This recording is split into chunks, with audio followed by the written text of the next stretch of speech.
Bismillahirrahmanirrahim. Assalamualaikum warahmatullahi wabarakatuh. Alhamdulillah alladzi arsala rasulahu bil huda wa dinil haqq liyuzhirahu 'alad dini kullihi wa kafa billahi shahida.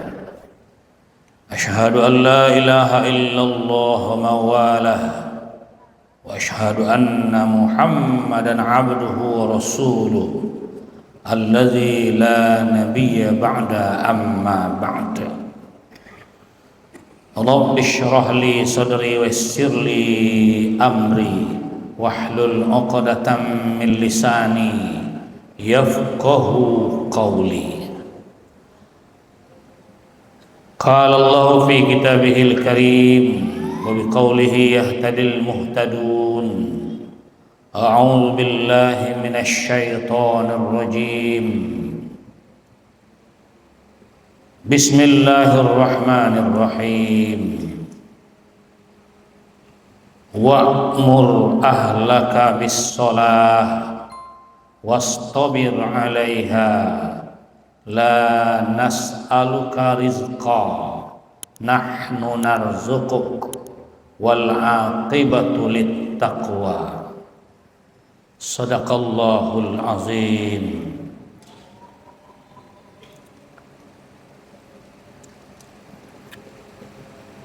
Dan engkau perintahkanlah keluargamu untuk mendirikan dan menyempurnakan ibadah sholat, dan bersabarlah kamu dalam memerintahkannya, dalam mengawasinya. Kami tidak menanyakan kepadamu tentang rezeki, tetapi kamilah yang akan menjamin rezekimu dan akan memberikan kesudahan yang baik kepada orang-orang yang bertakwa. Maha benar Allah dengan segala firman-Nya. Al-Quran Surah Toha ayat 132. Segenap bapak-bapak, ibu-ibu, jamaah zuhur rahimakumullah. Setelah kita memuji Allah dengan kalimat pujian kita yang sempurna berupa ucapan alhamdulillahirabbil alamin atas segala nikmat rahmat kurnia-Nya yang tak terhingga kepada kita, tidak sanggup kita menghitungnya dan tidak mampu kita menilai dan menghargainya. Sudah berapa banyak nikmat Allah yang kita terima, yang kita rasakan, yang kita manfaatkan. Bahkan kita tidak mau nikmat Allah ini berkurang kepada kita. Keinginan kita nikmat ini terus hendaknya bertambah. Begitulah butuhnya kita dengan nikmat Allah ini. Semoga kita semua menjadi abdan syakura, hamba-hamba Allah yang pandai bersyukur. Diiringi salat dan salam buat Rasulullah Nabi Muhammad sallallahu alaihi wasallam dengan ucapan Allahumma sholli ala Muhammad wa ala ali Muhammad. Semoga kiranya kita makin meletakkan, menempatkan diri kita sebagai umat Nabi Muhammad yang setia, umat Islam yang sebenarnya, dibuktikan dengan terlihat motivasi kita untuk terus mengkaji, memahami agama Islam ini, menghayati kemudian mengamalkan, yang lebih penting lagi memperjuangkan agama Islam ini dari segala upaya. Orang-orang tidak senang berislam. Semoga kita akan beroleh kenikmatan hidup dalam Islam, beroleh pula keselamatan hidup dunia, dan akhirat kelak. Bapak Ibu jamaah zuhur rahimakumullah, kuliah zuhur kita kali ini berjudul saatnya kita bergegas melaksanakan 3 ibadah utama. Ada 3 macam ibadah utama yang diwajibkan kepada kita mempelajarinya, mengkaji, mengamalkannya sampai kita wafat. Karena yang 3 ini benar-benar akan mengantarkan manusia hidup bahagia dan selamat dunia dan akhirat.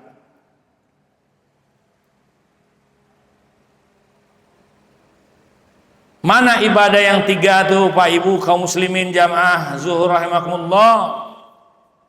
Yang pertama, jangan pernah berhenti kita mengkaji, mempelajari ibadah sholat. Bagaimana kita sampai kepada tingkat sholat kita yang sempurna, yaitu bisanya kita melaksanakan sholat secara berjamaah yang benar.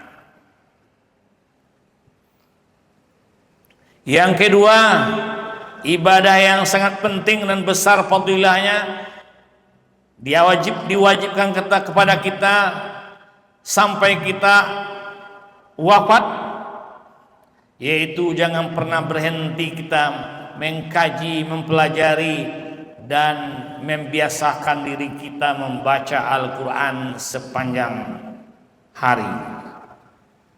Ada waktu buat kita membaca Al-Quran. Kalau yang belum pandai mengkaji, mempelajari Al-Quran sampai kita bisa membaca secara benar menurut ketentuan tajwidnya. Kalau yang sudah benar, ya teruslah membacanya, memahaminya, isi kandungannya. Karena dengan membaca Al-Quran mempunyai fadilah dan kebaikan serta pahala yang amat berganda. Perbuatan amal ketiga adalah membiasakan diri kita memperbanyak salawat kepada Rasulullah Nabi Muhammad sallallahu alaihi wasallam. Bersolawat. 2 dari ibadah yang kita sebutkan ini, membaca dan mengkaji Al-Quran, akan memperoleh kebahagiaan, keselamatan dan pertolongan dunia akhirat. Al-Quran bila kita terus mengkaji, mempelajari, membacanya dalam kehidupan kita ini, maka kelak di dunia kita mendapat pahala, fadilah yang banyak, ganjaran yang besar. Di akhirat kelak Al-Quran akan memberikan syafaat buat kita. Syafaat Al-Quran, pertolongan atau bantuan Al-Quran, perlindungan Al-Quran akan kita peroleh nanti. Maka biasakan Bapak Ibu kita senang dengan Al-Quran. Jangan sampai umat Islam, insan beriman, hanya bersama Quran atau hanya melihat dan membaca Quran seketika bulan Ramadan saja. Di luar lain seolah-olah tidak ada lagi agenda dengan Al-Quran. Begitu juga sholawat Nabi kita perbanyak dalam kehidupan kita, karena juga dia mempunyai fadilah yang besar. Bahkan Allah dan para malaikat ikut berselawat. Fadilahnya besar. Di samping itu, dengan banyak kita berselawat dan bersungguh-sungguh menjalankan sunnah Rasulullah sallallahu alaihi wasallam, kelak kita akan beroleh syafaat Rasulullah sallallahu alaihi wasallam. Jadi ada 2 syafaat di akhirat kelak Bapak Ibu yang kita tunggu dan sangat kita harapkan. Syafaat berarti pertolongan atau bantuan atau perlindungan. Hanya 2 saja. Pertama, syafaat Al-Quranul Karim. Yang kedua, syafaat Rasulullah sallallahu alaihi wasallam. Mudah caranya, Tidak ada yang sulit membaca Al-Quran, tidak ada mempunyai biaya membaca Al-Quran. Begitu juga membaca sholawat dengan banyaknya, tidak ada biayanya. Tapi bagaimana hendaknya diri kita ini bisa terbiasa, karena tidak ada biayanya, tapi fadilahnya, pahalanya sangat besar yang akan mengantarkan kita hidup dunia dan akhirat. Pak Ibu yang kita hormati, kita kembali kepada ibadah pertama tadi yang sangat diwajibkan kepada kita mengkaji, mempelajarinya sampai kita wafat, yaitu bagaimana hendaknya kita umat Islam ini bisa mendirikan sholat dengan sempurna.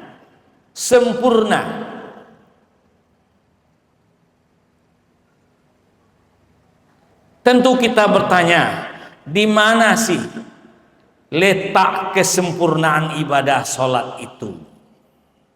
Sudah disebutkan dalam Al-Quranul Karim bahwa sesungguhnya puncak zikir, sebesar-besar zikir seorang hamba kepada Allah ialah sholat.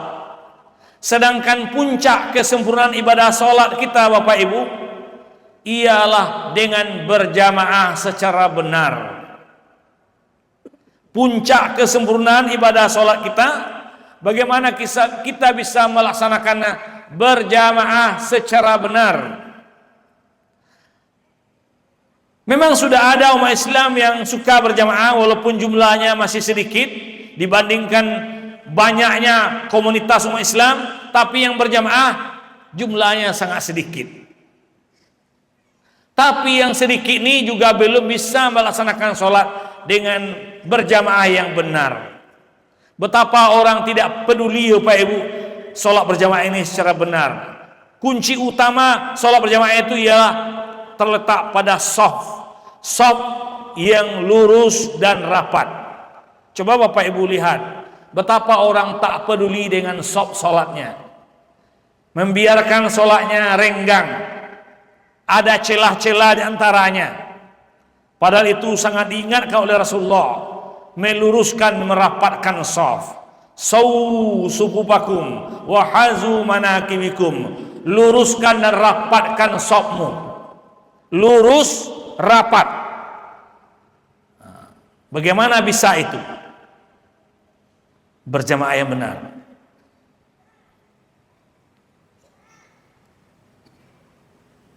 Di samping perjuangan kita bisa melaksanakan sholat menurut ketentuan rukunnya, puncaknya bisa kita laksanakan dengan berjamaah secara benar.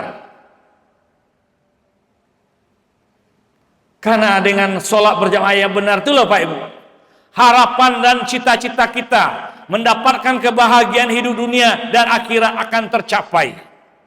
Karena itu menjadi jaminan Allah kepada umat Islam yang bisa melaksanakan sholat, mendirikan sholat secara sempurna, yaitu berjamaah yang benar, akan mendapatkan jaminan Allah.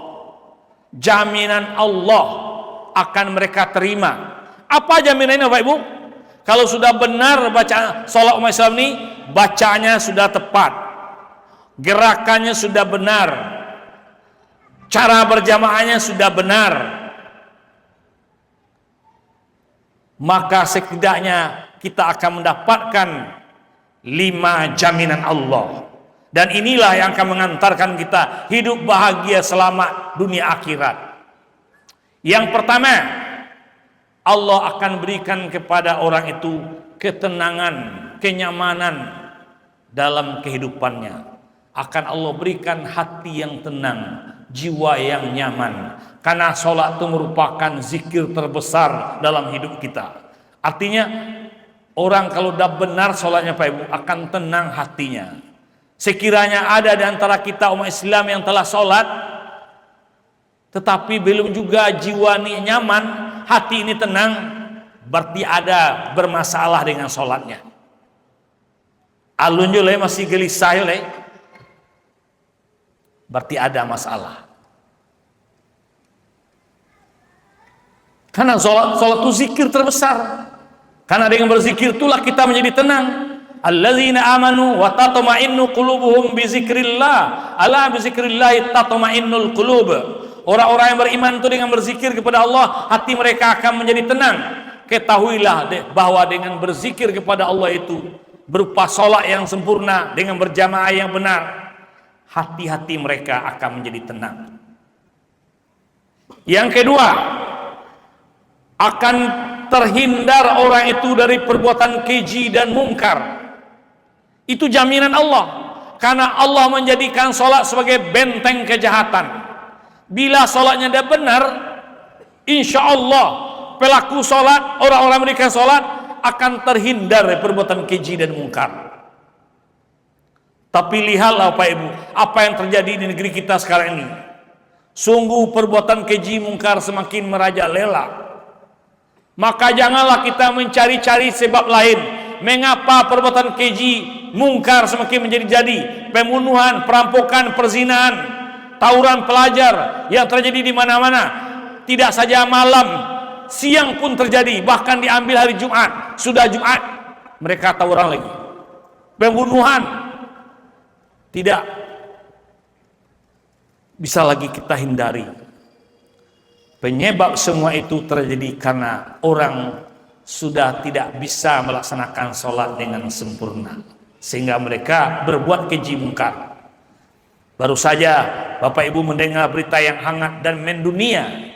Seorang pemuda umur 26 tahun membunuh seorang gadis penjual goreng umur 18 tahun. Dibunuh, diperkosa. Baru tertangkap kemarin.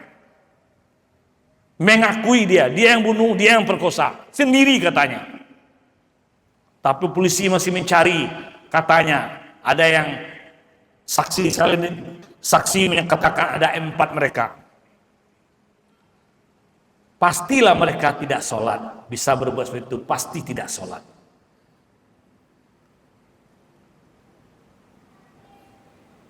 Banyak yang akan terjadi Pak Ibu. Kalau sholat tidak diperbaiki, tidak disempurnakan, banyak perbuatan yang akan terjadi keji dan mungkar itu. Padahal Allah telah jamin, kalau sholatmu sempurna, Allah jamin, inna sholata tanha anil fahsya'i wal munkar. Sungguhnya sholat itu akan mencegahmu dari perbuatan keji dan mungkar. Yang ketiga, dengan sholat Allah akan berikan jaminan kehidupanmu, jaminan rezekimu. Allah jamin rezeki kita bila kita telah dapat melaksanakan sholat ini dengan sempurna, yaitu berjamaah yang benar.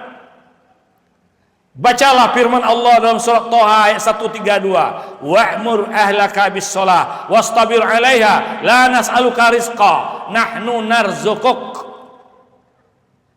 Dan perintahkanlah keluargamu, anak menantu cucumu untuk mendirikan sholat dengan sempurna, yaitu berjamaah yang benar. Bersabarlah kamu dalam memerintahkan, dalam menjaga dan mengawasinya. Kami tidak menanyakan rezeki kepadamu, tetapi kami akan menjamin rezekimu. Artinya orang kalau sudah sempurna sholatnya, yaitu berjamaah yang benar, Allah lah yang akan menjamin rezekinya kaum muslimin. Allah jamin rezekinya. Allah bilang dalam surat Thaha 132, Allah jamin rezekinya. Di kalau ada orang udah benar sholatnya, sempurna, sholat yang berjamaah yang benar, masih juga hidup dalam keadaan kemiskinan, berarti sholatnya belum benar. Tidak mungkin Allah menyalahi janjinya. Yang keempat, jaminan Allah ialah Allah akan berikan kepada mereka itu kehidupan, akhir kehidupan yang baik, yaitu kematian yang husnul khatimah. Wallazina amanu wa 'amilus solihati tuba lahum wa husnul ma'ab. Orang-orang yang beriman kemudian melaksanakan amal soleh, ibadah soleh, yaitu sholat yang benar, akan kami berikan kepada mereka kebahagiaan, ketenangan, wa husnu ma'ab, dan akhir kehidupan yang baik, yaitu kematian yang husnul khatimah, mati yang tenang. Tentu di dunia ini 4 yang kita cari Pak Ibu. Hati kita, jiwa kita tenang, kita terhindar dari perbuatan keji dan mungkar, rezeki kita Allah cukupkan, kematian kita husnul khatimah. Itu di dunia Allah peroleh, Allah berikan kepada kita. Di akhirat Allah berikan jaminan kepada kita, yaitu dengan surga terbaik, yaitu Firdaus. Wallazina amanu wallazina hum ala salawatihim yuhafizun, dan orang-orang yang menjaga melihara salatnya, yaitu berjamaah secara benar, merekalah yang akan menjadi pewaris surga Firdaus. Mereka kekal di dalamnya selama-lamanya. Marilah kita berusaha Bapak Ibu. Tidak ada jalan lain untuk menyelamatkan kita di dunia ini, menghadapi segala kerusakan yang terjadi di bumi ini. Kembalilah kepada ajaran Islam yang sebenarnya, yaitu menegakkan sholat dengan sempurna, mengkaji mempelajari Al-Quran tiada henti, dan memperbanyak dalam hidup kita berselawat kepada Rasulullah Nabi Muhammad sallallahu alaihi wasallam. Insyaallah kemungkaran, kejahatan akan terhindar dari umat ini.